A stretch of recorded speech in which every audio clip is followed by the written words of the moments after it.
Muy buenas noches y bienvenidos al Gato al Agua. Hoy se ha confirmado el supuesto cerebro de los atentados de París, Abdelhamid Abaoud, es uno de los muertos en la operación policial de ayer en el barrio de Saint-Denis. El cuerpo del terrorista, plagado de impactos de bala, ha sido finalmente identificado. Se confirma así la información publicada ayer por el Washington Post, que fuentes oficiales no habían podido ratificar. Las autoridades pensaban que este belga de 28 años se encontraba en Siria y no habían recibido información de ningún país europeo alertando de su entrada en Francia. Las investigaciones tras los atentados, sin embargo, llevaron a la policía hasta el piso franco de la calle Corbillon, donde fue abatido, mientras una compañera suya se inmolaba con un cinturón explosivo y otros integrantes de la célula eran detenidos. Además de esta identificación, hoy hemos conocido nuevos detalles de la masacre. Les mostraremos nuevos vídeos en los que puede verse cómo dos mujeres consiguen salvar la vida porque al terrorista que las iba a ejecutar se le encasquilla el Kalashnikov. Las imágenes muestran el pánico de la población ante el ataque. ¿Por qué el yihadismo le ha declarado la guerra a Occidente? Según los expertos en islamismo, las enseñanzas del Corán imponen a los musulmanes combatir al infiel allí donde se encuentre. Algunos de los versículos de este libro sagrado dicen explícitamente: no toméis como amigos a cristianos o judíos, o también matadles donde quiera que les encontréis, capturadles, sitiadles y solo si se convierten al Islam, dejadles en paz. Esta noche nos acompañará en el Gato el doctor Raad Salam Naaman. Nacido en Irak, en zona con mayoría de musulmanes suníes, es católico caldeo y ha sufrido numerosas persecuciones y detenciones por sus ideas contra el radicalismo islámico. Es profesor universitario, doctor en filología árabe y estudios islámicos y profundo conocedor del Corán. Él nos ofrecerá las claves de lo que está ocurriendo y nos comentará las consignas que algunos imanes están difundiendo desde las mezquitas. Finalmente, Francia ha confirmado que el principal responsable de los atentados del pasado viernes, un hombre llamado Abdelhamid Abaoud, fue finalmente abatido en la operación de ayer. Ya saben que hubo un poco de desconcierto, puesto que el Washington Post había dicho que sí, pero las autoridades oficiales no lo podían confirmar. Finalmente resulta que sí, que fue abatido por los disparos de la policía en una refriega, en una operación que duró más de 7 horas, en la que se dispararon más de 5.000 balas. La verdad es que los terroristas ofrecieron una feroz resistencia. Vean. El terrorista más buscado, el cerebro de los atentados de París, que participó también en los ataques al semanario francés Charlie Hebdo, está muerto. Así lo ha confirmado el fiscal de París, François Molins, en un comunicado. El yihadista belga de 28 años, Abdelhamid Abaoud, es uno de los 2 terroristas que murieron ayer durante la operación en el apartamento del barrio de Saint-Denis, en París, muy cerca del estadio de fútbol, donde se inmolaron 3 terroristas. Abaoud nació en Bélgica, en el barrio de Molenbeek, en una familia que ahora reniega de él. Al parecer, se radicalizó al terminar sus estudios en un prestigioso colegio de Bruselas, hasta el punto de volver de Siria para secuestrar a su hermano de 13 años y convertirle en el miembro del Estado Islámico más joven. Pero en el apartamento también se encontraba su prima, Asna Aitbulazen, de 26 años. Un cinturón de explosivos rodea su cuerpo.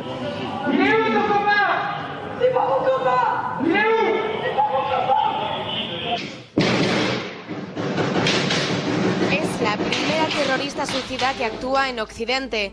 Los hombres ya no solo son los únicos guerreros de la yihad, y es que el papel de las mujeres continúa creciendo entre las filas del Daesh. Muchas parten hacia Siria, captadas a través de las redes sociales con la promesa de una vida mejor. Y la verdad es que hoy hemos tenido acceso a imágenes espeluznantes acerca de esta matanza. El diario británico Daily Mail ha publicado un vídeo en el que se ve a un hombre disparando en un local contra las personas que ahí se encuentran. Se podía haber convertido en una masacre como la que ocurrió en Le Carillon o en la Belle Équipe. Afortunadamente, en una ocasión se le encasquilla el arma y por tanto no puede rematar a 2 mujeres. Según la policía, podría tratarse de Salah Abdeslam, sobre el que pesa ya una orden de búsqueda y captura. Viernes noche, Café de París. Las cámaras del establecimiento graban cómo de repente alguien comienza a disparar. Los clientes buscan atropelladamente refugio mientras las balas vuelan a su alrededor. En un primer momento, el terrorista parece alejarse. Algunos clientes se esconden bajo las mesas o donde pueden. Los camareros se ocultan detrás de la barra hasta que uno decide bajar al sótano, mientras su compañera atiende a una mujer que aparece con una mano herida. Tiene una bala en la muñeca. Parece que vuelve la tranquilidad, pero no. Segundos después, el terrorista vuelve a la terraza del café y apunta a una clienta con su arma, que se encasquilla. Lo intenta hasta en 3 ocasiones. Entonces decide marcharse, parece que alguien le llama desde la calle y se marcha. Inmediatamente la persona que ha salvado la vida de Milagro se levanta y huye. Junto a ella otra persona. Ambas están vivas de milagro. La camarera descubre que los terroristas se han marchado y deciden bajar hasta el sótano del local, hasta que alguien les avisa de que fuera ya no queda nada, nada ni nadie. La ola de terror desatada en Europa por los yihadistas ha llevado a los especialistas a analizar cuáles son las causas que empujan a estos fanáticos a cometer tan brutales atentados. ¿Está el Corán, el libro sagrado de los musulmanes, detrás de esta incitación a la violencia? Algunos estudiosos consideran que sí, que el Corán es un manual de violencia lleno de odio y discriminación. Son las suras, los propios versículos del Corán, los que ordenan a sus fieles que recurran a la violencia y ejecuten estas matanzas.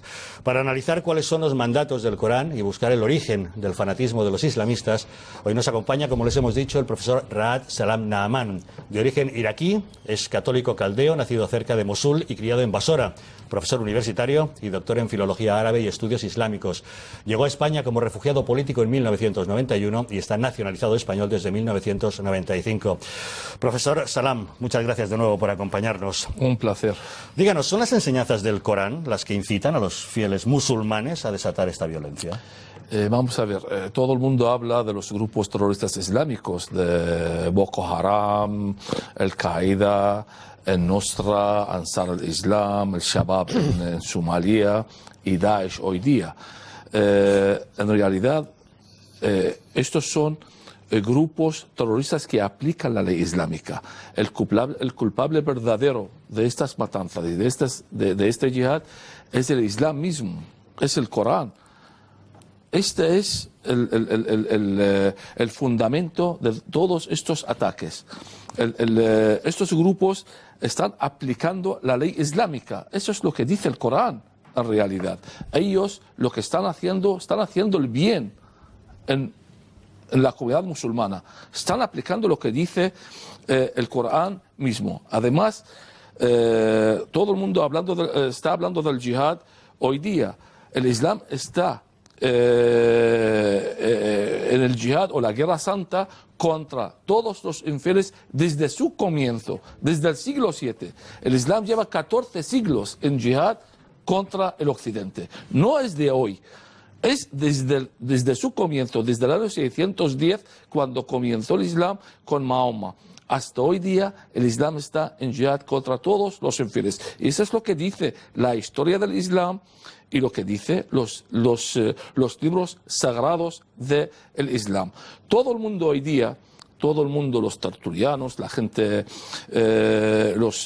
algunos periodistas, otros presuntos especialistas en el Islam, se atreve a hablar del Islam y se atreve a hablar del yihad. Pero para hablar del Islam y del yihad hay que leer mucho, hay que estudiar mucho, hay que conocer los principios del Islam, la época preislámica. Hay que conocer el comienzo del Islam, hay que conocer la vida de Mahoma, hay que conocer las fuentes de la ley islámica, que es el Corán, la Sunna, que es la ley islámica o el Sharia. Hay que leer todo eso en su lengua natal, en árabe, para entender todo eso. Hay que leer muchos libros antiguos para entender el Islam. No es fácil hablar del Islam. El otro día estuve viendo una tertulia y había un tertuliano ahí hablando todo el rato diciendo: no todos los musulmanes son malos, no todos los musulmanes son terroristas. Pero si es tópico, claro que no todos los musulmanes son terroristas. Si 1.600 millones de musulmanes son terroristas, pues paga y vámonos. Pues explícalo. A ver, explícalo. ¿Quién es el que está matando? Pero mira qué casualidad. Todos los que están matando, todos los que están haciendo el yihad son musulmanes, porque hoy día nadie mata por el nombre de Judá, el nombre de Jesús o el nombre de Yahvé. Están matando en el nombre de Allah, y esta es la realidad. Pero hay que explicar a la gente quién son los musulmanes, quién es el bueno, quién es el feo, y quién es el guapo. Justamente para saber en profundidad lo que está ocurriendo y no hablar entre gente que lo desconoce, es por el motivo que le hemos invitado esta noche, doctor, puesto que usted sí conoce a fondo. Queremos saber realmente si de este libro sagrado emana ese mandato de violencia, para lo cual hemos estado analizando sus versículos y hemos encontrado algunas suras de estos versículos del Corán, encontrando cosas como esta. Por ejemplo, en la sura 5:51 hemos encontrado: creyentes, no toméis como amigos a los judíos y a los cristianos, son amigos unos de otros. Quien de vosotros trabe amistad con ellos, se hace uno de ellos. Alá no guía al pueblo impío. Pues precisamente este texto contesta a la gente que defiende la alianza de la civilización y el diálogo entre las tres religiones. Este texto mismo es la respuesta clara para que no se puede dialogar con el Islam. Este texto está repetido 12 veces en el Corán. Si va un poco más adelante, en el versículo 57, dice lo mismo. Aquí tengo el Corán.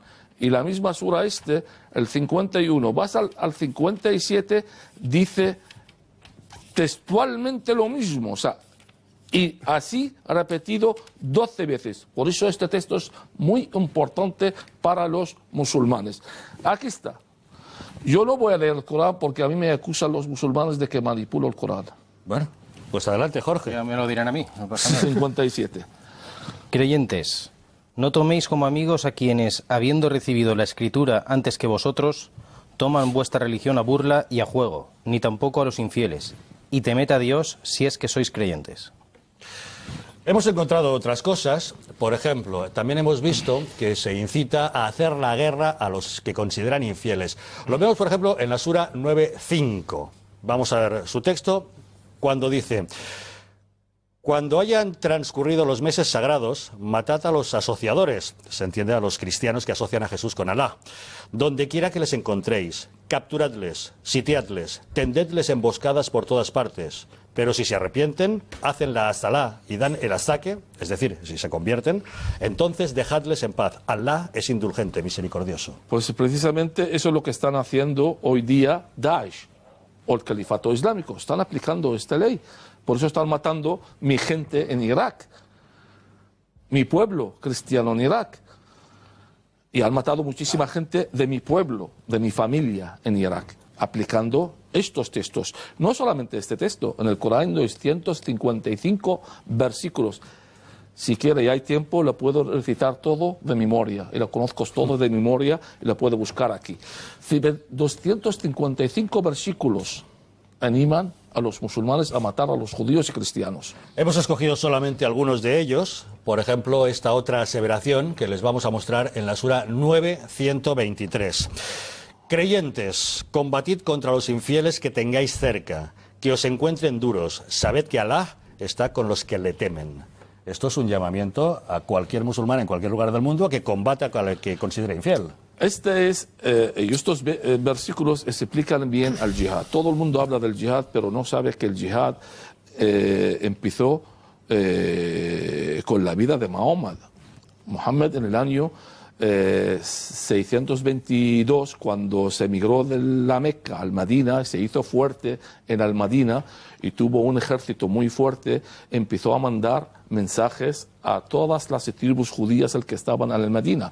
El Medina estaba dividida a dos partes. La mitad de la población eran paganos, enseguida convirtieron al Islam y nombraron Mohammed. Yo le llamo Mohammed porque ese es el nombre correcto del presunto profeta del Islam.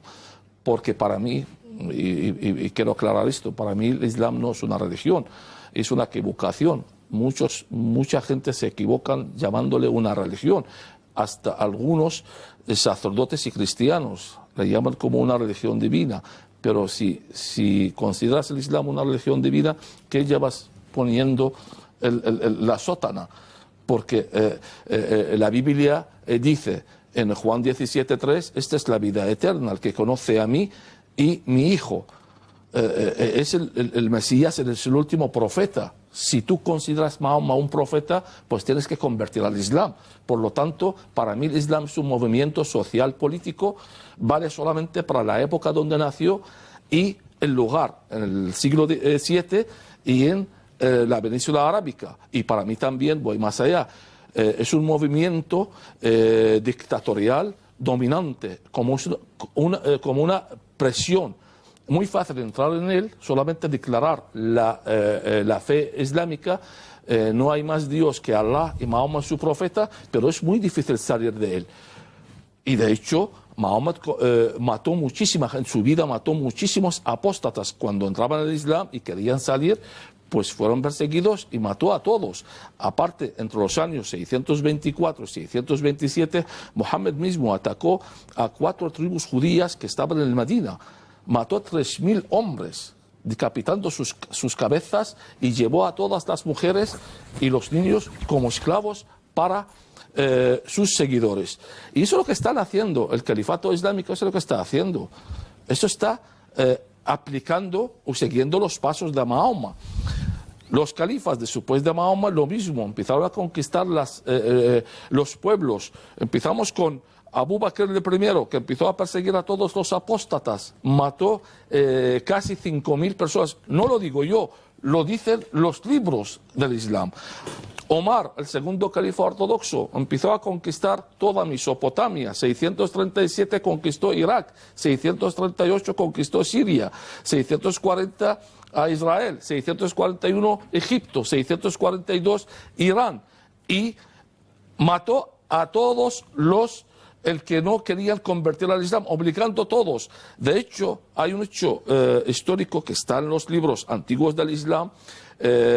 Dice textualmente, los soldados de Omar le dijeron a Omar: aquí hay judíos y cristianos, ¿qué hacemos con ellos? Dice: aplicamos la ley islámica. La sura 9, el versículo 29, dice textualmente, por favor. Yo no sé si lo está, a ver si lo estás tú. No. Yo leo lo que pone. Combatid contra quienes, habiendo recibido la Escritura, no creen en Dios ni en el último día, ni prohíben lo que Dios y su enviado han prohibido, ni practican la religión verdadera, hasta que, humillados, paguen el tributo directamente. Y eso es lo que está haciendo el califato islámico, ahí en Mosul y en Siria, a los cristianos. O convertéis o pagáis el tributo. De hecho, hay también un hecho muy importante, porque llaman todas estas tierras, nuestras tierras, las tierras desde Irak hasta Egipto, equivocadamente le dicen el mundo árabe musulmán, pero este no es el mundo árabe musulmán, este es mundo judío cristiano, es un mundo bíblico, fue conquistado por los musulmanes. Voy más allá, en la misma época, cuando conquistaron la zona de Mesopotamia y Egipto, fue en el 711, la diferencia era 80 años cuando conquistaron Lándalos. ¿Podemos llamar Lándalos tierra musulmana? Pero fue gracias a la Isabel la Católica, los reyes católicos, en el año 1492, echaron los musulmanes de aquí. Si no, hasta hoy día todas estas mujeres obligadas a llevar el velo y los hombres haciendo no solo los reyes católicos, sino muchísimos reyes cristianos en los 6 siglos anteriores, ¿verdad? Pero principalmente fueron los que remataron. Claro, por eso. Efectivamente, doctor, tal como usted menciona, hemos localizado al menos 255 versos que llaman a los musulmanes a la guerra contra los infieles, los judíos y los cristianos, y algunos muy explícitos con la orden de cortar cabezas y manos y matar a los no creyentes. Tenemos, por ejemplo, la sura 8:12. Infundiré el terror en los corazones de quienes no crean. Cortadles el cuello, pegadles en todos los dedos. Esto es una orden muy explícita, muy concreta, una instrucción dada, ¿no? Hay más. Hay una sura en el nombre del profeta de Mahoma. La sura Mahoma, la sura 47, surat Muhammad se llama. 47, el versículo 4. 47:4, justamente. Tenemos también, debemos entender, que cuando sostengáis pues un encuentro con los infieles, descargad los golpes en el cuello hasta someterlos. Entonces, atadlos fuertemente. Luego, devolvedles la libertad de gracia o mediante rescate para que cese la guerra. A esta se refería. Pues estos versículos, el que repiten los soldados de Daesh cuando decapitan una persona. Estos versículos que repiten antes Esto es lo que ellos recitan cuando están ejerciendo esa acción de violencia. Y rezan cuando decapitan a alguna persona ahí, y como un infiel. Y para ellos están haciendo el bien, están haciendo la voluntad de Allah, porque no le llamo Dios, porque nuestro Dios es diferente de Allah. Fernando Paz, me da la impresión de que en Occidente no tenemos muy claramente asumidas las tesis que el profesor Riyad Salam Nahman está defendiendo tan claramente, ¿no? Pues efectivamente, ¿no? Yo creo que está hablando con una absoluta claridad, está contraponiendo, bueno, está trazando un perfil de lo que es el Islam y dando las razones de por qué está pasando lo que está pasando y conectándolo con la predicación propia del Islam. Es decir, no se está inventando nada y está explicando por qué están sucediendo las cosas. El problema que tenemos aquí no es tanto que exista el Islam, sino es el problema del multiculturalismo. Es decir, es que hemos permitido que crezcan sociedades paralelas dentro de Europa, sociedades que sostienen unos valores que no solamente no tienen que ver con los nuestros, sino que son justamente contrarios a los nuestros.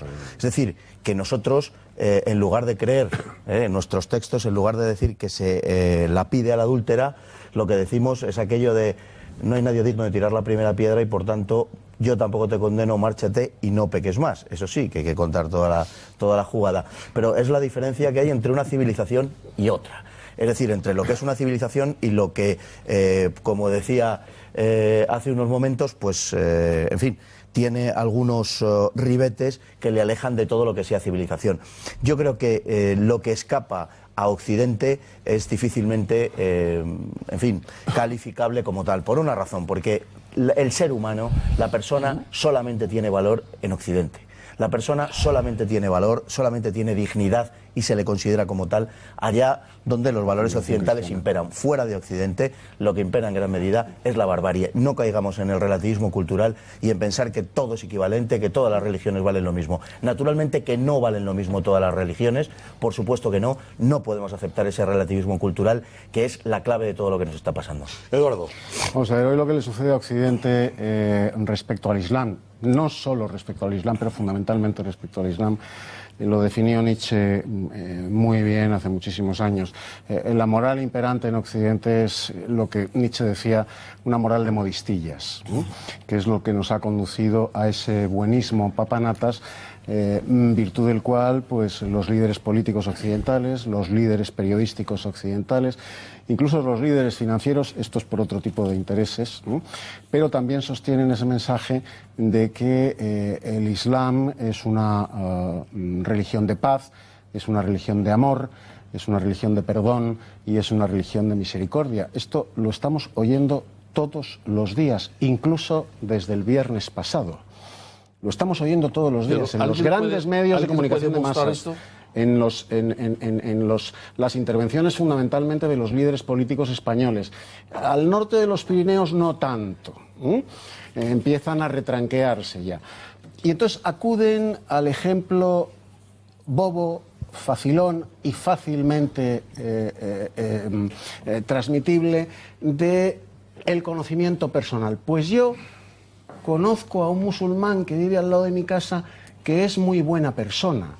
Pero mire usted, si esto no es un problema de individualidades, es un problema de movilización espiritual, de ideología a través de unos libros como los que tenemos encima de la mesa y cuyos mandatos hemos visto. Entonces, incluso ese musulmán, que es muy buena persona y que vive al lado de casa, en un momento determinado, ante la marea islámica de movilización, se suma a ella. Que es lo que está pasando en Francia, lo que está pasando en Bélgica y lo que nos va a pasar en España. Bueno, nos está pasando ya, de hecho. Solo cabe recordar, querido Javier, que cuando comenzó la guerra de Irak, la primera guerra de Irak, un atentado en el que murieron 19 carabinieri italianos, los islamistas que los asesinaron estaban avecindados en Cataluña. Y sus vecinos, como siempre sucede con estas cosas, salieron en la tele diciendo: pero si eran unos chicos estupendos, nos abrían la puerta del ascensor, nos daban los buenos días, les cogían las bolsas a las viejecitas para subirles la compra a casa, cedían el paso, le abrían la puerta del taxi a la señora que iba con bastón. Pero ¿cómo han podido matar a 19 carabinieri estos chicos que eran estupendos? Porque el Islam los activó. Vamos a ver. Bueno, yo voy a contar una anécdota que me pasó hace una semana. O sea, en una clase, estuve también dando una clase sobre el Islam y hablando de todo eso, del jihad y de todo eso. Se levantó una chica, la verdad que muy maja, muy guapa, y me dijo, pero profesor, estaba muy triste la chica, dice, pero profesor, pero es que yo tengo un vecino que se llama Mustafa, que es muy majete, muy guapo y muy alto y parece buena gente, pero que no todos los musulmanes son malos. Bueno, mi contestación fue, mira chica, yo no mencioné el nombre de Mustafa, yo no hablé de Mustafa ni de tu vecino, yo estoy hablando del Islam en general, la ideología. La única cosa que hay que conocer una cosa es muy importante en el Islam, porque todo el mundo dice, no todos los musulmanes son terroristas. Es verdad que no todos los musulmanes son terroristas, pero hay 3 tipos de musulmanes. Voy a explicar con mi convivencia con el Islam y con mis estudios del Islam. Yo llevo 35 años estudiando las 3 religiones, pero más bien el Islam. Primero, hay musulmanes, son radicales islámicos, que aplican al yihad como un pilar importante en el Islam. Otra cosa, que los musulmanes todos mienten cuando dicen el yihad no es un pilar importante en el Islam. Esta es la sunna. Esta es la sunna al-sharia. El hadith o el dicho de Mahoma son dichos, hechos y actos de Muhammad recogidos en 2 libros que se llaman Sahih al-Bukhari y Sahih Muslim, que aquí hay casi 1 millón de dicho y hecho, no en este. Este es solamente el primer volumen, hay 12 volúmenes. Pues el hadith o el dicho número 26 dice textualmente Mahoma. Hay un episodio más o menos como el episodio de Jesús, cuando viene el rico a Jesús le dice, ¿qué hago para ganar la vida eterna? Dice Jesús, pues deja todo lo que tienes y sígueme. Y el rico dice, anda, que yo vivo muy bien, ¿cómo voy a seguirte? El mismo viene uno a Mahoma y le dice, ¿qué hago yo para ganar la vida eterna? Dice, tienes que hacer 3 cosas. Primero, creer en Allah y en mí como su enviado. Segundo, al jihad, en la guerra santa con los infieles. Por lo tanto, es un pilar, el segundo pilar más importante. Y tercero, es hacer la peregrinación. Es a visitar la Meca una vez en tu vida. En la vida. Bueno, pues el primer tipo de los musulmanes son la gente que aplican al Islam a rajatabla. Hoy día estamos en el siglo XXI, en el 2015, y según los informes de los centros de inteligencia, que yo también tengo otra idea de estos centros, dicen que hoy día el radicalismo se ha aumentado muchísimo y hay entre el 20 al 25% de los musulmanes que son radicales. Y no es una cifra cualquiera, estamos hablando de 300 a 400 millones de musulmanes. El segundo tipo de los musulmanes son musulmanes, el que aplican el Islam, rezan, dan la limosna, hacen la peregrinación, el ayuno, pero no aplican el yihad. ¿Pero qué hacen? Pagan la limosna. ¿Y la limosna dónde va? El 80% de la limosna va a la Guerra Santa. Están financiando la Guerra Santa. Pero estos no actúan. El tercer tipo del musulmán, estos son, el segundo tipo son entre el 70 al 75. El tercer tipo, que el musulmán ateo o agnóstico, no cree ni en Allah, ni en Mahoma, ni el Corán, ni nada. Y estos son pocos, son el 5%. Lo que pasa es que los musulmanes ateos, agnósticos, son diferentes de los cristianos. A nosotros, cuando se convierte uno a comunista, se olvida de todo, de la traducción, de todo. Pero el musulmán, es que para él el Islam no solamente es una religión, es su vida, es su cultura, es su educación, es su forma de vida. Por lo tanto, no está contra el Islam totalmente. O sea, apoya el Islam como cultura, como su forma de vida. Estos son los tipos de los musulmanes y hay que entender bien con quién estamos enfrentando. Lo más importante es el conocimiento. para enfrentar al enemigo. Y en eso vamos a profundizar esta noche. Antes, saber qué es lo que opinan ustedes acerca de todo lo que estamos abordando. Rocío, ¿qué nos están contando? Pues Javier, la verdad es que la mayoría son felicitaciones hacia el programa de hoy y el testimonio del doctor Rad Salam. Daniel le dice a Salam, así se habla, sin complejos y sin tapar las vergüenzas de nadie. Aunque no guste escuchar esto, es lo que hay, siempre lo fue. Isaac continúa, espectacular como Rad Salam desmonta el mito del Islam pacífico en El gato al agua. Se presenta por Vox al Congreso, pero no es noticia. Noemí, por otro lado, se pregunta, ¿y llaman al Islam religión de paz? Y Pedro también nos felicita, dice, acierto el planteamiento del programa de hoy, gracias por la información. ¿Se entiende ahora la violencia islamista?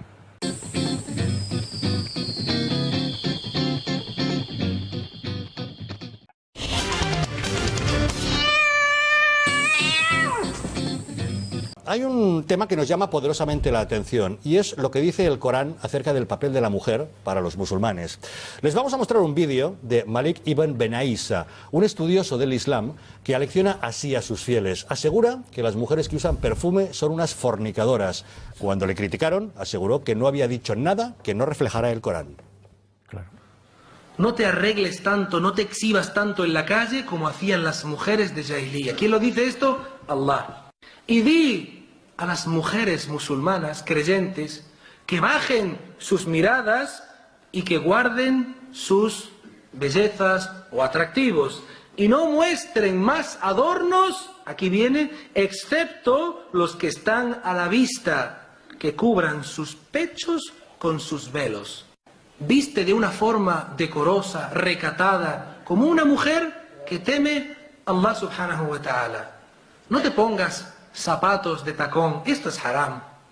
Dijo el profeta Muhammad alayhi salatu wassalam, toda mujer que se perfume y sale de su casa paseándose delante de los hombres que huelen su perfume, esta mujer es una fornicadora. Y cada mirada que la mire es una fornicación. Es muy fuerte este hadith, wallah. Dijo el profeta alayhi salatu wassalam, que Allah maldiga a las mujeres que se hacen tatuajes y a las que hacen los tatuajes, a las mujeres que se depilan las cejas, namisa wa mutanammisa, y a las que depilan a otras las cejas, y a las que se separan los dientes como símbolo de belleza. Kibar al-ulama, los sabios de Ahl-Sunnah wal Jama'ah, te dicen que evidentemente el entrecejo, lo que hay entre las dos cejas, te lo puedes quitar, sobre todo si tienes mucho pelo, para no asemejarte a un hombre. Pero hacerte la rayita finita, finita, finita, que es tan bonita y tan perfecta, esto es haram en el Islam. ¿Por qué? Porque hace que tu cara sea tan bonita, que tus ojos sean tan llamativos, que estás llamando la atención. Cuando tú ves a una monja por la calle, una monja, la gente no la respeta porque es una monja devota, está cercana a Dios, está en la iglesia. La gente la reconoce, es una mujer religiosa. Pues igual nuestras hermanas musulmanas son más que eso, son diamantes, son tesoros, son perlas. Y por eso se cubren, para tapar su belleza, porque su belleza es para su esposo. ¿Realmente el buen musulmán tiene que tratar así a las mujeres? Esta es la sura, aquí está, la he sacado ahora, 24-31, si quiere la puede leer textualmente, dice lo mismo lo que está diciendo este señor. Aparte es que el Corán todo trata a la mujer como un objeto sexual, es que no le da tanta importancia. La mujer en el Corán es como un objeto sexual. ¿Sabes que no hay ningún nombre de mujer en el Corán? Solo el nombre de María, la madre de Jesús, y tiene una sura en su nombre, en la sura 19. Además de esta sura, también hay sura que habla de pegar la mujer. No solamente eso, yo, bueno, si hay tiempo, pues le puedo mostrar un texto también muy importante. Es la sura 2, el versículo 233, 223. Como dijo mi secretario. Estoy aquí. Jorge, te ha tocado esta noche. Para ayudar. Para mí es un todo lo que sea. Tiene buena vista, porque está en una letra. 223. Para que se conozca la verdad, lo que sea. Vuestras mujeres son campo labrado para vosotros. Venid pues a vuestro campo como queráis. haciendo preceder algo para vosotros mismos. Temed a Dios y sabed que le encontraréis, y anuncia la buena nueva a los creyentes. ¿De dónde viene este texto? Este texto tiene una historia, porque todos los textos coránicos o los versículos coránicos tienen una historia, y la historia está aquí. Está el hadith número 7339. Dice, el episodio dice, un día vino un hombre a Mahoma y le dijo, es que le pido a mujer que para acostarme con ella y siempre le duele la cabeza o la espalda y no quiere. Este suena a los casados, yo no estoy casado. Y le dijo Mahoma, bueno, vuelve a tu mujer y le dices a tu mujer. El profeta dice, tienes que obedecer el hombre. Y si no obedeces el hombre, la maldición de los ángeles está encima de ti. Bueno, volvió el hombre, le dijo a su mujer, pero su mujer sigue doliendo la cabeza y la espalda. Volvió otra vez al profeta. Y el profeta le dijo este texto, y luego otro texto más, es la sura 4, el versículo 34, donde hay que pegar a la mujer si no le obedece. A ver, vamos a ver esa sura 4, versículo 34. Venga. El 34. Los hombres tienen autoridad sobre las mujeres en virtud de la preferencia que Dios ha dado a unos más que a otros y de los bienes que gastan. Las mujeres virtuosas son devotas y cuidan, en ausencia de sus maridos, de lo que Dios manda que cuiden. Amonestad a aquellas de quienes temáis que se rebelen, dejadlas solas en el lecho, pegadles. Si os obedecen, no os metáis más con ellas. Dios es grande. Además, todos recordamos la historia del imam de Fuengirola, sí. Kamal Said se llamaba, el que escribió un libro como se pega a la mujer sin dejar huella. Bueno, dejarle marcas. Es lo que se llama un manual de uso. Eso es. Sí. Pero vamos a ver, aquí en España, porque la izquierda o incluso las feministas no censuran este tipo de enseñanzas. Mira, para hablar de la mujer, pues tenemos muchísimas cosas de hablar. Hay que hablar también del matrimonio mixto. Y es un tema también muy importante para que la gente sepa el peligro del matrimonio mixto de una española y un musulmán, un creyente marroquí. Y un infiel. Eso es, porque tiene muchas consecuencias, porque muchísima gente no sabe la consecuencia de este matrimonio. Eso es un tema muy, muy importante de hablarlo, pero necesitamos un programa entero para hablar de ello. Alejo. Vamos a ver, yo cuando escuchaba a este clérigo... A Malik Ibn Benaisa. Decir las cosas que decía, yo la sensación era como de irrealidad, ¿no? O sea, yo creo que este individuo es un enfermo. O sea, hay que estar completamente mochales para decir cosas así. Aparte es un pervertido, ¿no? No sé, que es una mezcla de psicópata y pervertido. ¿Eh? Bueno, y si escucha usted al imam de Londres por una fatua cuando dijo que una mujer no puede cortar un plátano o un pepino o las zanahorias. Bueno, ya, pero esto ya, digamos, entra en el campo... Eso es una fatua, ¿eh? Sí, pero... Que la mujer no puede tocar estas Por eso digo que estos son enfermos, son obsesos. Esto solo se puede ocurrir a un obseso enfermizo.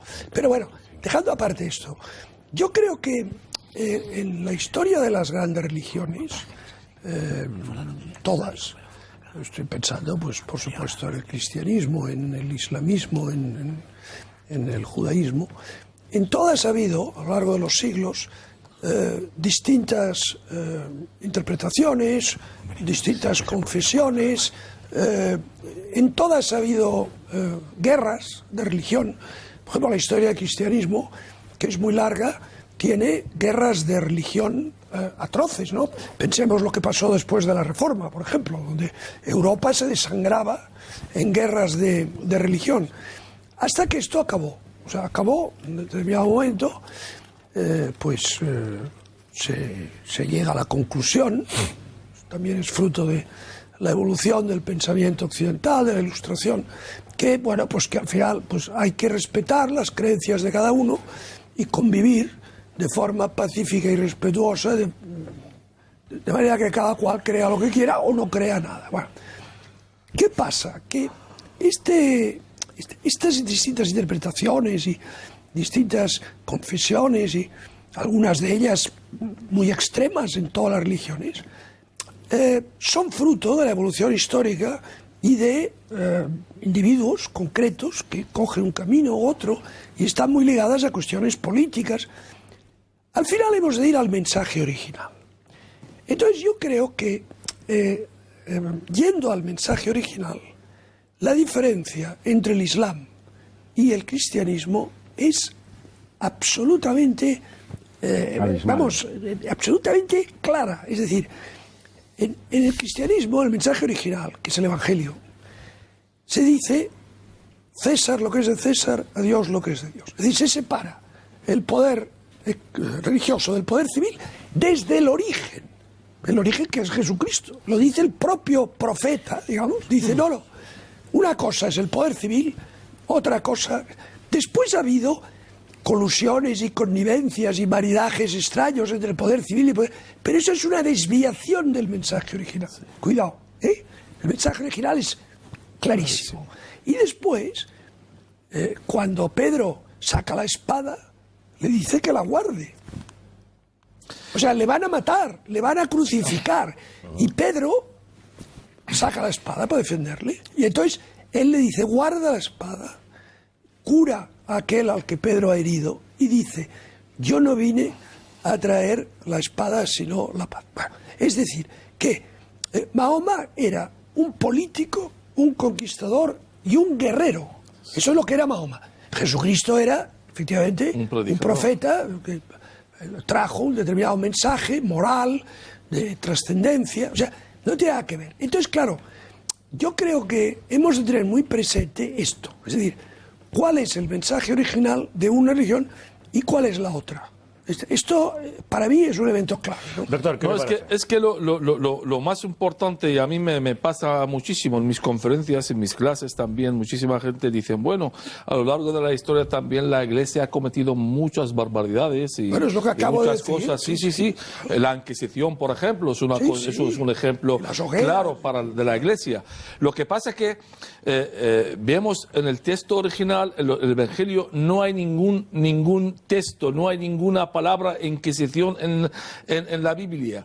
En el Evangelio, la Inquisición fue una época, unos intereses de algunos obispos, de algunos papas en aquel tiempo, intereses políticos, económicos, y cometieron estas barbaridades. No solamente eso, a lo largo de la historia también tenemos 5 papas que han pedido perdón por la Inquisición. Nosotros estamos esperando que Yusuf el-Qaradawi, que es el presidente de la Liga Islámica del mundo, que es un jeque que vive como un marajá en Qatar, pide perdón por el 11S, por el 11M, por el 7DJ, por los crímenes de Francia. Todavía estamos esperando de un ayatollah en Irán que pide también perdón por todos los hechos del grupo radical islámico Hamas, que pertenece a los chiíes, a los iraníes. Nosotros hemos aprendido de estos errores, los cristianos, hemos avanzado y tenemos el texto original nuestro, y hay un mandato clarísimo, que es Mateo 5, 43, 48, y dice clarísimo, claro que dice, se dijo, hay que amar el prójimo y odiar el enemigo. Pero yo os digo, Jesucristo dice, hay que amar al enemigo y perdonar a los que te han ofendido, que no os persiguen. Pero también hay que interpretar estos versículos claro, porque Jesús vino aquí para proclamar la verdad. Es verdad que nosotros tenemos que perdonar, tenemos que convivir con los enemigos, pero no tenemos que ser tontos. Jorge. Sí, es que es muy interesante todo lo que dice el doctor Rad Salam. Y él ha dicho antes, para poder vencer a tu enemigo, la base está en el conocimiento. El conocimiento del enemigo y el conocimiento en general de todo. Lo decía Clausewitz. Claro, ¿qué pasa? Pero ¿qué pasa? Que estamos en Europa donde el conocimiento cada vez es menor. Y ese es uno de los grandes aliados del por qué el islamismo ha ido avanzando en toda Europa. Yo supongo que el doctor se debe llevar las manos a la cabeza cuando escucha las declaraciones de nuestros líderes políticos, a cuál más bárbaro a medida que nos vamos avanzando hacia la izquierda.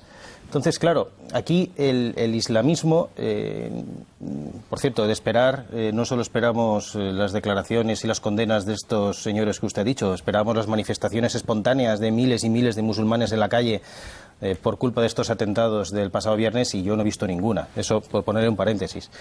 Pero como decía... Han salido algunos. Sí, ahora os explico. Bueno, también. Bien. De todas formas, me ahorro el comentario.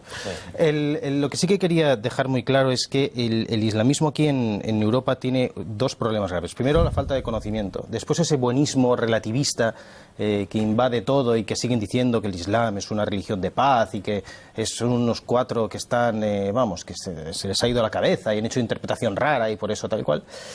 Y después tienen los agentes, por supuesto, que ejecutan los atentados, pero a su vez tienen los colaboradores necesarios, que es todo ese espectro de organizaciones de ultraizquierda que de alguna manera, y no tanto ultraizquierda, de alguna manera justifican que eso esté sucediendo. O sea, nos están matando, bueno, porque algo mal habremos hecho. Incluso se culpa a los propios países europeos de su política internacional de lo que está pasando aquí. Eso es gravísimo, y eso justifica de alguna manera las aberraciones y barbaridades de toda esta gente que se fundamenta y se basa en una religión que para mí tampoco es una religión de paz.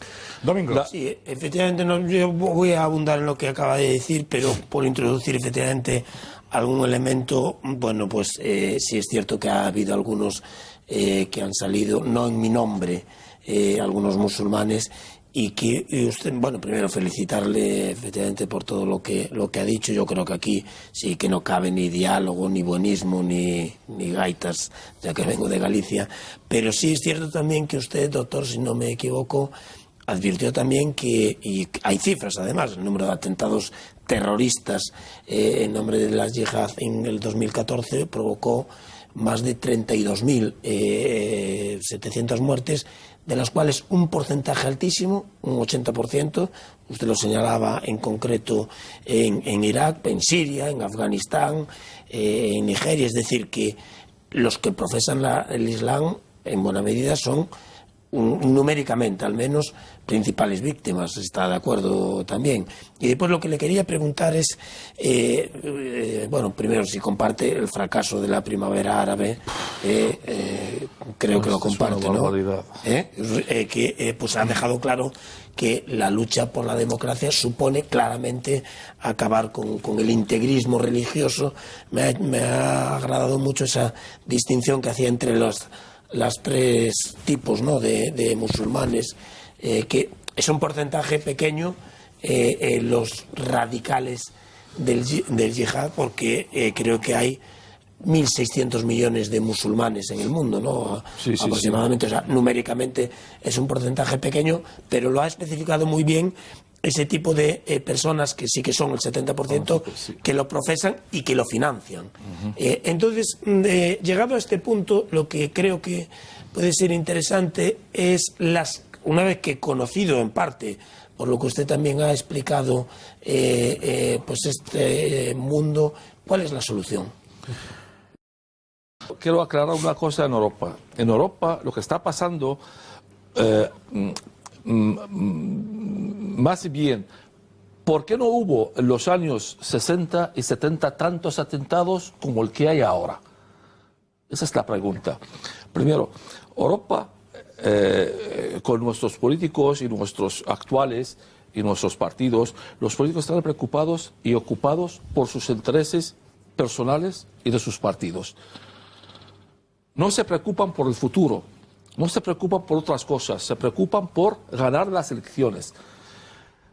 En las primeras décadas del siglo XX, los políticos se preocupaban por el futuro, se planteaban cosas para el futuro. Había muchos gobiernos y apoyaban gobiernos, por lo menos por abajo, apoyaban gobiernos laicos, dictadores laicos en los países árabes islámicos.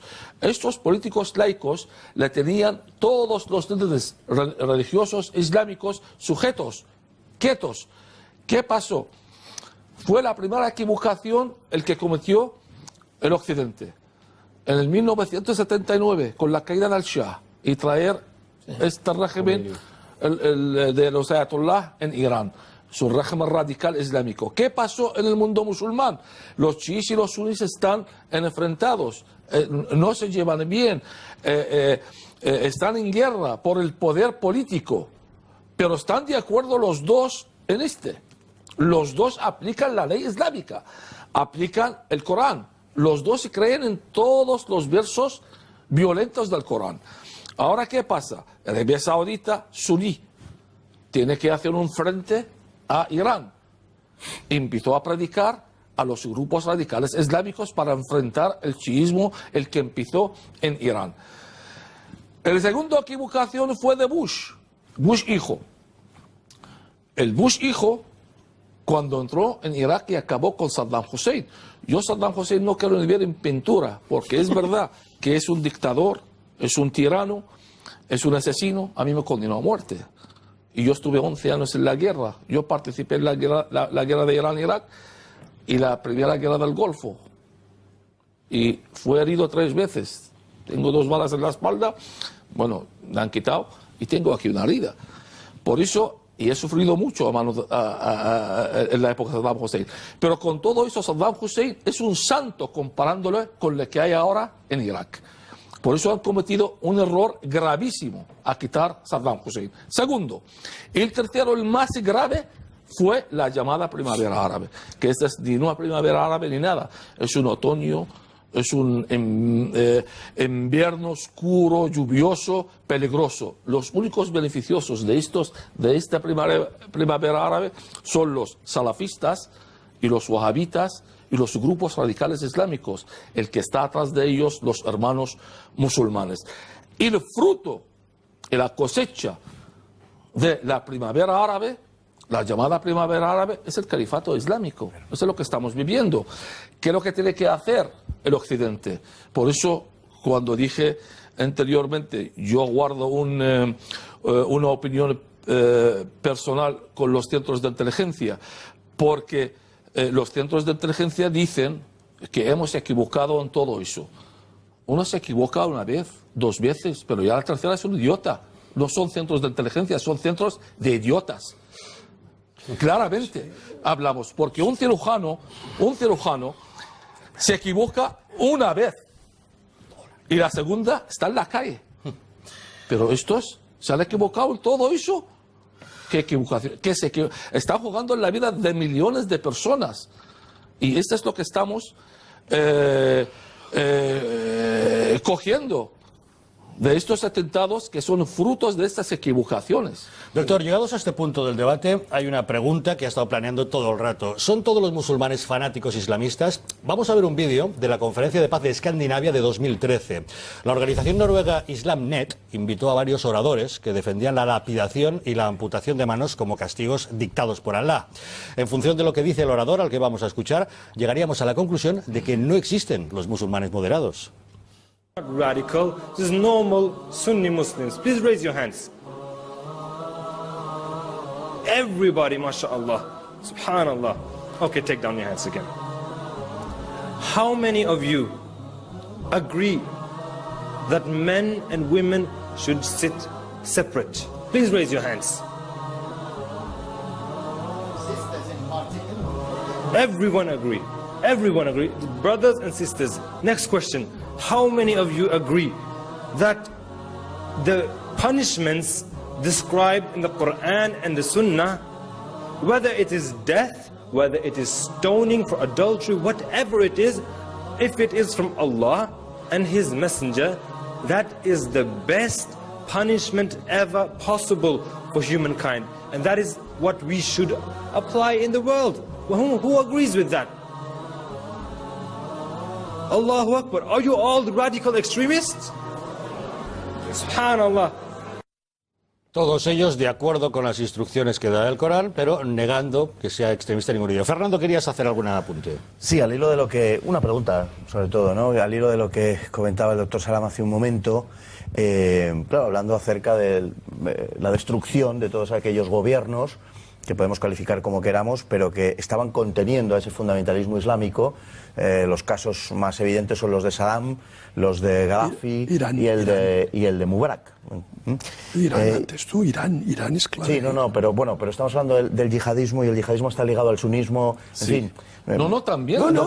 ¿Qué dices? En el yihad. Sí, pero y quedan grupos. Sí, por supuesto, pero pero en el caso, es un caso muy anterior, la revolución del 79 iraní tiene unas características distintas. Yo me estoy refiriendo, sí, tiene unas características distintas, porque una cosa... pero vamos a ver, una cosa es que los gobiernos occidentales derriben gobiernos, y otra cosa distinta es que hayan permitido lo del Shah. No es comparable, por muchas razones, pero no voy a eso. Voy al hecho de que tenemos que creer que los gobiernos occidentales y los servicios de información occidentales son tan idiotas como parece, o persiguen algún otro fin. Porque ¿qué pensaban cuando derribaban a Mubarak, a Gaddafi o a Saddam? ¿Que iba a llegar la democracia cristiana o el Partido Liberal o algo así? Es decir, ¿qué podía ocupar eso? El fundamentalismo islámico. No había otra cosa. Es decir, las encuestas daban que el 85%, y sigue siendo así, de la población egipcia está a favor de la aplicación de la Sharia. ¿O no? El 85%. Y mi pregunta es esa, es decir, que ¿cómo conceptuamos, cómo calificamos a esos servicios de información cuando están actuando proactivamente en el derribo de esos gobiernos? Bueno, yo quiero entender que fue una equivocación. Además, las informaciones, el que analizan los gobiernos o los políticos, están fundados sobre unos intérpretes, traductores, que estos todos son de origen árabe musulmán. Y el árabe musulmán nunca traiciona su religión ni su patria. Por eso, la respuesta de la pregunta, ¿cuál es la solución? Es que en muchos políticos se fundan sus informaciones o sus decisiones sobre unos consejos de algunos árabes, no de algunos, casi la gran mayoría, el que trabajan en los centros de inteligencia, son árabes musulmanes. Y estos nunca traicionan su religión ni su patria.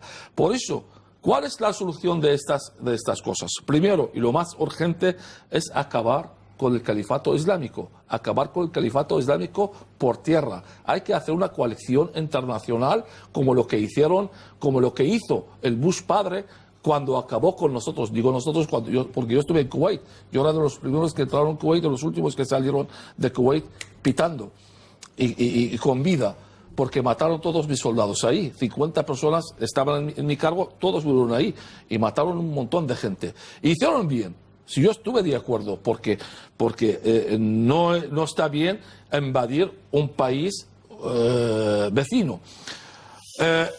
Eso es lo que tenían que hacer, pues una coalición internacional de todos los países, obligando a los países árabes que participan en y financian esta movida. Esto es lo principal. Segundo, dice, bueno, acabamos con el califato islámico, pero no se acaba el terrorismo, porque sigue este violento, porque salen otros grupos radicales islámicos. ¿Qué hay que hacer? Corregir todas las equivocaciones el que hicieron los gobiernos occidentales anteriormente. Imponer gobiernos laicos en estos países árabes musulmanes. Gobiernos, presidentes como Saddam Hussein, como el Gaddafi, como Abdullah Saleh en Yemen, como Mubarak en Egipto. Esto es lo fundamental, porque estos presidentes, dictadores laicos, saben cómo sujetar o cómo tranquilizar, controlar estos grupos radicales islámicos. Doctor, ya da por inviable completamente que la democracia pueda, eso es lo que quiero decir, porque es la democracia, es que no hay que pensar en la democracia en el mundo árabe musulmán, porque la democracia no es compatible con el Islam. Claro. Jamás. Sí, pero fíjese, aquí estamos todos conmocionados ahora estos días por la muerte de estas más de 130 personas, pero usted sabe, antes un poco, Jorge, tú lo apuntabas, que en Córdoba, justamente, por ejemplo, el ayuntamiento, secundado por Podemos, pero tampoco se desmarcaron los socialistas ni de Izquierda Unida, justamente invitaron a guardar un minuto de silencio por las víctimas de los bombardeos de Francia en Siria. Es decir, que usted hace un análisis perfecto y un análisis muy detallado del enemigo, pero desde aquí, como sabe, hay que hacer un especial esfuerzo también para hacer llegar a la ciudadanía en dónde estamos. Pues eso es lo que estamos hablando. Hay algunos políticos que están buscando votos, están buscando el beneficio personal para sus partidos, pero no piensan en el beneficio de su país. ¿Pero qué le parece la izquierda, ¿qué objetivo tiene? Voy a ser clarísimo. Vamos a ver, más claro que lo que estoy hablando ahora. La izquierda, el objetivo principal de la izquierda es acabar con la Iglesia. El objetivo principal del Islam, ¿qué es? Acabar con la Iglesia. Tiene el mismo objetivo. No, tiene más coincidencias. Tiene un odio visceral al capitalismo, tiene un odio visceral a las libertades individuales, tiene un odio visceral al es el odio a la Iglesia y los cristianos. Eduardo. Vamos a ver, profesor, que los políticos europeos en general, del occidente cristiano, especialmente los españoles, son unos cobardes y unos traidores, es algo que ya sabíamos hace mucho tiempo. Pero a mí me cuesta creer que sean completamente imbéciles para cooperar como están cooperando con el islamismo en todos sus aspectos. A mí lo que está sucediendo me recuerda a que antes de Cristo... Mucho antes de Cristo, el oro persa, el oro de Jerjes, compró muchas voluntades en Grecia durante las guerras médicas y facilitó desde Grecia la invasión persa de la Europa oriental. Hoy el oro persa no es amarillo, es negro. Aquí recibimos poniéndoles alfombra roja y mandando a nuestros presidentes de gobierno, a nuestros reyes, a nuestros jefes de Estado, a recibir, haciendo genuflexiones, a los príncipes saudíes que vienen a la Costa del Sol a repartir roles de oro a quien les pone un té y a dar propinas de 1.000 euros a quien les abre la cama. Bien, lo que está sucediendo en Siria, el asesinato masivo, el genocidio contra los cristianos, 200.000 sirios asesinados, cristianos asesinados ya a fecha de hoy en Siria, 200.000, eso sucede todos los días en Arabia Saudí. Irak, no y 50.000 en Irak. Todos los días en Arabia Saudí. Todos los días. Esas leyes atroces que proclama el Corán se aplican rigurosamente en Arabia Saudí. En Riad, el otro día veíamos en un vídeo cómo la policía religiosa paraba el tráfico en una encrucijada de 2 calles, sacaba de un furgón a una mujer acusada de adulterio y le cortaba la cabeza ante el aplauso de los que estaban en el atasco y de los viandantes. Esto pasa todos los días en Arabia Saudí y aquí le reímos las gracias a Arabia Saudí, porque Arabia Saudí tiene mucho dinero, porque nos dan a construir aves, porque nos dan a construir estadios de fútbol, porque financian a equipos de fútbol de primera división en toda Europa, no solo en España, y porque nos meten mucho dinero. Y nos callamos. Los políticos europeos, empezando por los españoles, que son los más cobardes y los más traidores de todo el continente, callan, pero imbéciles no son.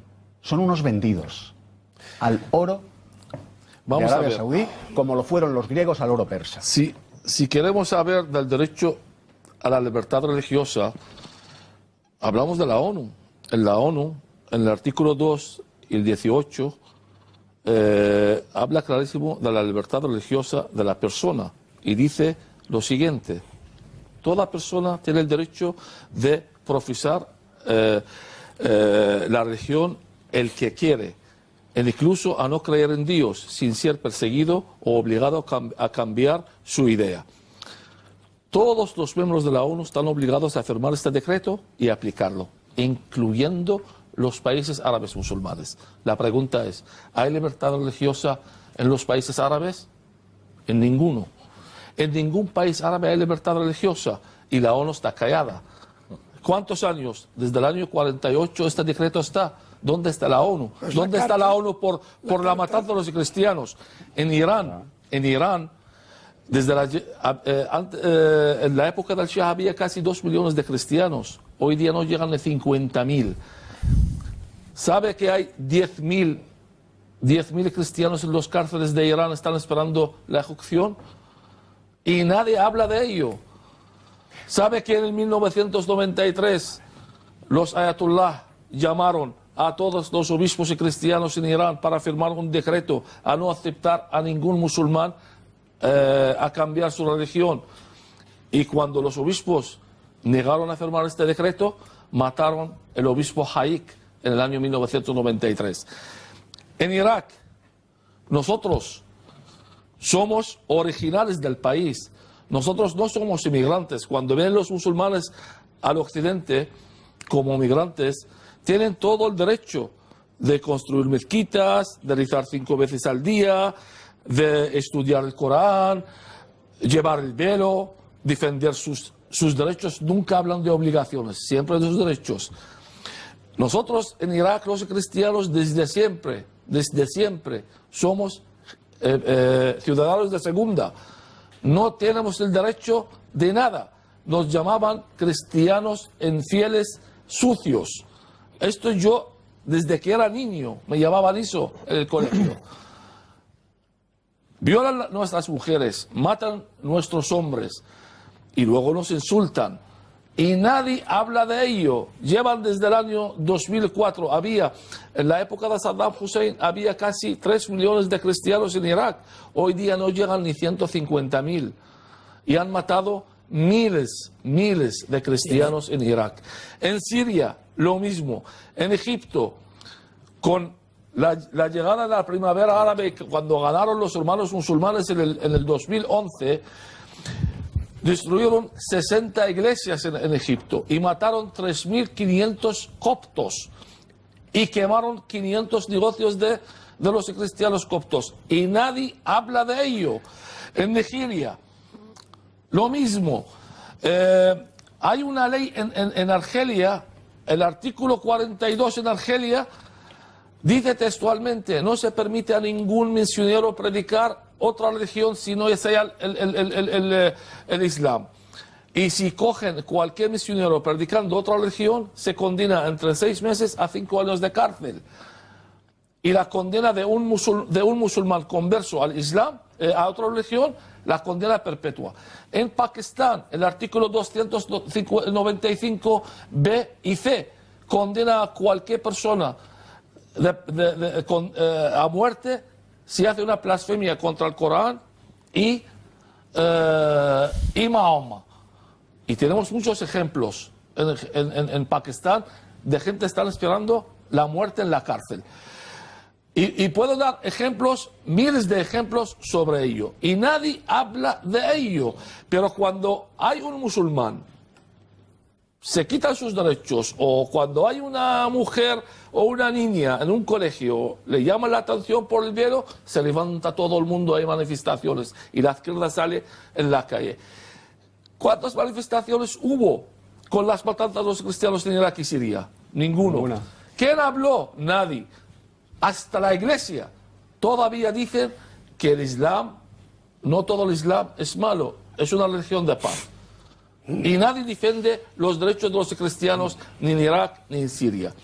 Esta es la realidad. Esa es nuestra realidad. Esa es nuestra cobardía. Una cosa que conviene saber, puestos ya a poner hechos sobre la mesa, es que la yihad, la guerra santa, la expansión del Islam mediante la conquista en la República Islámica del Irán es un mandato constitucional.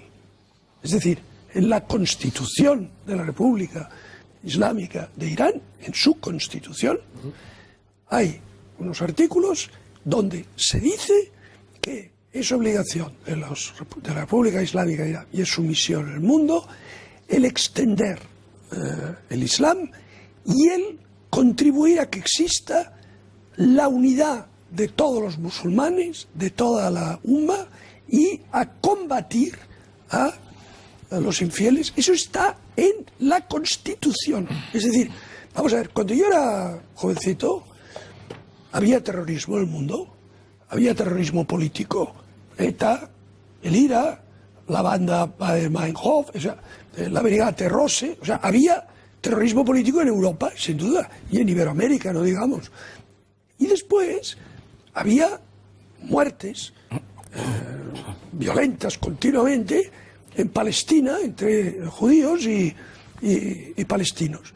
Pero el concepto de terrorismo islámico, como estamos viviendo estos días, eso no existía. Cuando yo tenía 15 años, eso no existía. ¿Dónde empieza eso? Eso empieza cuando Jomeini toma el poder en Irán. Y Jomeini es el que inaugura modernamente la ideología del fundamentalismo islámico, que después exporta y se hace sunita, se hace chiita, pero el huevo de la serpiente estuvo en la llegada de Jomeini al poder. Doctor Raad Salam, con las verdades que usted dice, ¿tiene o ha tenido miedo en algún momento por decir lo que usted ha expresado, como por ejemplo esta noche en El Gato al Agua? Pues miedo no, la verdad que no. ¿Sabe por qué? Primero, porque soy cristiano, católico, caldeo y con mucha honra. Y soy practicante. Y yo soy cristiano y me gusta morir como cristiano. Además, le contesto por un asunto. ¿Por qué vino Jesús a la tierra? Le preguntó Pilato, ¿por qué tú estás haciendo eso? Dice, yo vengo aquí para proclamar la verdad y condenar el mal, condenar a los fariseos y los saduceos, que eran los falsos. Y nosotros como cristianos tenemos que seguir los pasos de Jesucristo, proclamar la verdad. A mí algunos me acusan de fanático, de islamólogo, de islamofóbico y de radical. Bueno, aquí todos somos radicales, no se preocupe. Si defender la verdad y defender mi religión es fanático, pues yo soy fanático y con mucha honra. Y para defender la verdad, ¿es por el motivo que se va a meter usted en política y va a ir en las listas de Vox al Congreso de los Diputados? Bueno, yo entré en Vox por dos motivos principales. Primero, como una respuesta clara y agradecimiento a este país por acogerme. Donde en mi país querían matarme, este país me ha acogido. Y yo estoy muy agradecido a España. Y yo me siento español desde los pies a cabeza y de corazón. De hecho, quiero servir esta tierra el que yo amo. Porque mi país de verdad es donde me ha acogido. Mi país aquel, si no tengo unas familias y no tengo pueblos, la verdad que ni quiero ni ver, ni quiero recordar de él. Mi país es Y eso es lo que tienen que hacer todos los inmigrantes que vienen a este país buscando la vida. Tienen que agradecer a este país, no hacer atentados en ello. Y tienen que agradecer a Europa por acogerlos, donde en sus países, en los países musulmanes, no quieren ni ver. Porque los sirios, ¿por qué no van a Arabia Saudita? ¿Por qué no van a Kuwait? Porque no la quieren. Quieren venir a Europa. Y cuando llegan a Europa, quieren atentar contra este país. Y este es el motivo. El segundo motivo, para defender nuestros principios cristianos. Yo soy principalmente contra el aborto y contra el matrimonio homosexual, porque son las dos cosas el que están llevando a Europa a perder. Porque el crecimiento del Islam dentro de Europa está haciendo la natalidad está 4-1. Y uno de los motivos de que está creciendo el Islam y no hay natalidad nativa, estos dos asuntos.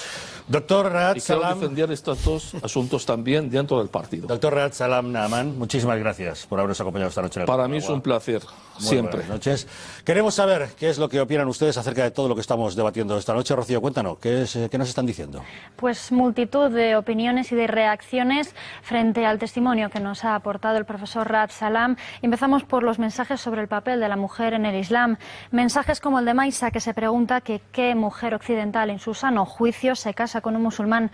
También se hace una pregunta parecida a Santiago, que nos dice que nunca entenderá que una mujer por propia voluntad se convierta al Islam. Las feministas no hacen nada de esto, comienza otro espectador, solamente atacan al cristianismo como hizo Rita Maestre, que asaltó la capilla. Tenemos por supuesto opiniones contrarias, como la de una musulmana, Nora, que nos dice que ella jamás se ha sentido como un objeto y que respecto a pedir perdón por los crímenes islamistas de los que hablaba el profesor argumenta lo siguiente: nosotros no tenemos una entidad suprema o como quieras llamarla que nos represente, cada uno que pida perdón por sus actos. Un espectador, por último, dice: la justificación del Islam pasa por acusar cínicamente a Occidente de islamófobo como causa.